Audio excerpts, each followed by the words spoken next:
भारत और जुक्तराष्ट्र अमेरिका द्वितीय विश्वयुद्ध परे जुक्तराष्ट्र अमेरिका और सोभिएत रूसिया दुई शक्ति भावरे मुंड टेकिला जेहेतु भारत गोष्ठी निरपेक्ष राष्ट्र थिला सेथिलागी से उभय देशठारु समदूरता रक्षा करिथिला।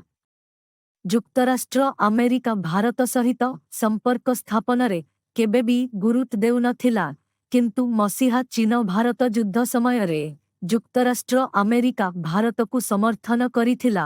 जुक्तराष्ट्र अमेरिका पाकिस्तान को सर्वदा समर्थन करि आसिछि किंबा भारत पाकिस्तान युद्ध समय रे जुक्तराष्ट्र अमेरिका पाकिस्तान को खोलाखोली समर्थन जणाइथिला एवं भारत को भयभीत कराइबा पाई बंगोपसागर को सप्तम नबहर पठाइथिला और चीन को भारत विरोधरे उत्साहित करिथिला।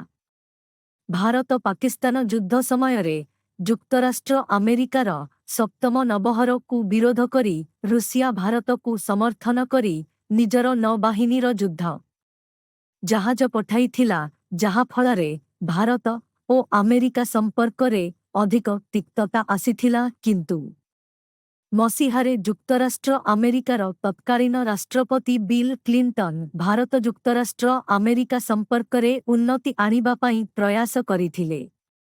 मसीहारे अमेरिकार राष्ट्रपति बिल क्लिंटन स्पष्ट भावरे कहिथिले जे काश्मीर प्रसंग नेई भारत और पाकिस्तान मध्यरे मध्यस्थता करिबार अभिप्राय जुक्तराष्ट्र अमेरिकार नाही। से मध्य तत्कालीन पाकिस्तानर प्रधानमंत्री को जणाई देइथिले जे उभय देश सीधासळख आलोचना माध्यमरे काश्मीर समस्यार समाधान पंथा बाहर करंतु।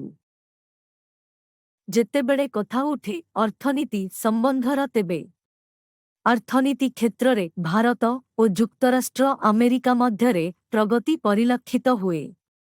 भारतर उदारीकरण नीति को जुक्तराष्ट्र अमेरिका समर्थन जणाइथिला। मसीहा जानुआरी मासरे जुक्तराष्ट्र अमेरिकार वाणिज्य सचिव रोनाल्ड ब्राउनकर अध्यक्षतारे आसिथिबा अमेरिकीय प्रतिनिध दल से समयरे शक्ति शिल्प परिवहन और स्वास्थ्य क्षेत्र रे अनेक द्विपाक्षिक चुक्ति स्वीकृत होइथिला। भारतीय शिल्प और वाणिज्य क्षेत्र रे जुक्तराष्ट्र अमेरिका अर्थ विनियोग करिथिला। परिवेश और निशाद्रव्य कारोबार समस्यार समाधान लागी उभय देश चुक्तिबद्ध होइथिले।